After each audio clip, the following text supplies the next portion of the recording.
नमो नारायण। जय जय श्री राधे। दोस्तों, कैसे हैं आप सब? उम्मीद करता हूं कि आप सभी सुखी होंगे, संपन्न होंगे, आनंद पूर्वक होंगे। आज मैं बात करूंगा वृष राशि की और देवगुरु बृहस्पति के राशि परिवर्तन की।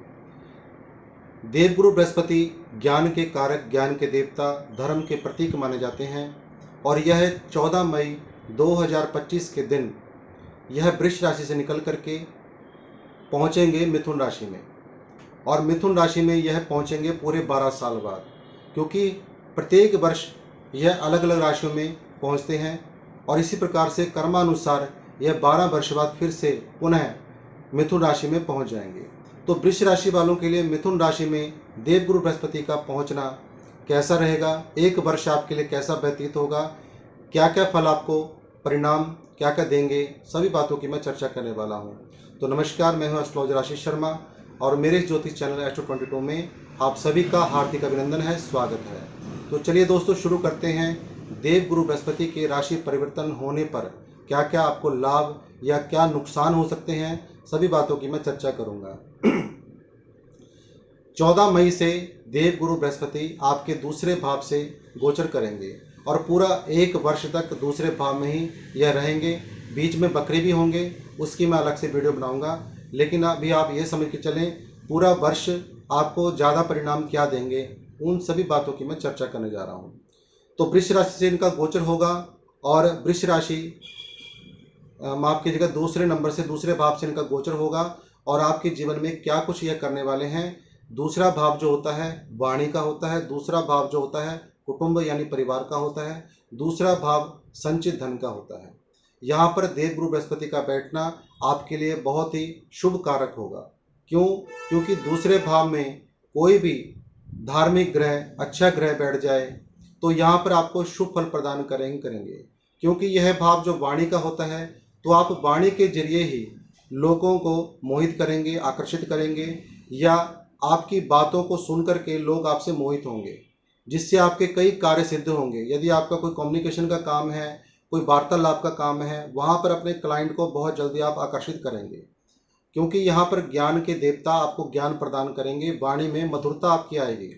और यहाँ पर कुटुंब में, परिवार में कुछ अच्छे कार्य अवश्य होंगे, मांगलिक कार्य अवश्य होंगे और धन का आगमन आपकी वाणी के द्वारा ही, आपकी मेहनत के द्वारा ही आपके पास धन का आगमन अवश्य होगा। अब ये तो रही जहाँ पर देवगुरु बृहस्पति विराजमान है। अब इनकी 3 दृष्टियों की बात कर लेता हूँ। सबसे पहली दृष्टि पड़ेगी छठे भाव में। दोस्तों, छठा भाव होता है रोग, ऋण और शत्रु का। जब देवगुरु बृहस्पति इस भाव को देखेंगे, आपको थोड़ी हेल्थ में पेट की समस्या जरूर आ सकती है।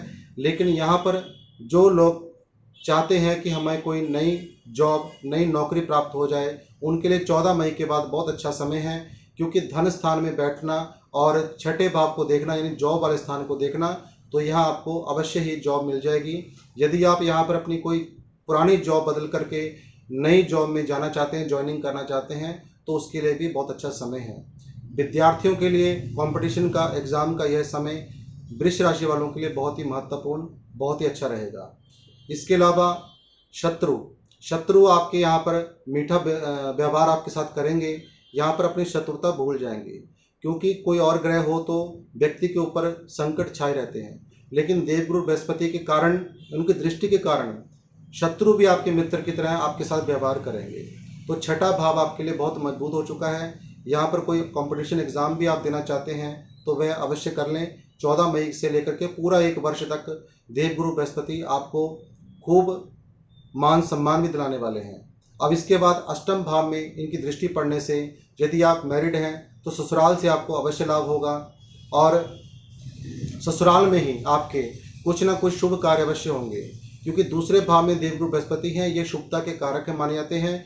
अष्टम भाव में इनकी दृष्टि पड़ेगी, सप्तम दृष्टि, तो आपके ही ससुराल में, चाहे आप स्त्री हैं चाहे पुरुष हैं, आपके ससुराल में कुछ ना कुछ अच्छे कार्य अवश्य होंगे, जिसमें आपको जाने का मौका मिलेगा। मांगलिक कार्य अवश्य होंगे और यहाँ पर कोई ना कोई पैतृक संपत्ति का विवाद जो चल रहा था आपके ससुराल में, वह सॉल्व होगा।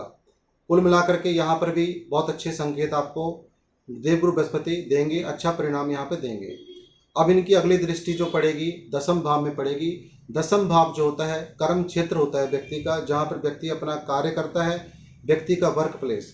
तो वर्क प्लेस में देवगुरु बृहस्पति की दूसरे भाव से दृष्टि पड़ना, यानी आपके जिस काम में भी आप हैं, चाहे नौकरी में है चाहे व्यापार में है, आपके उस कार्य में चार चांद लग जाएंगे।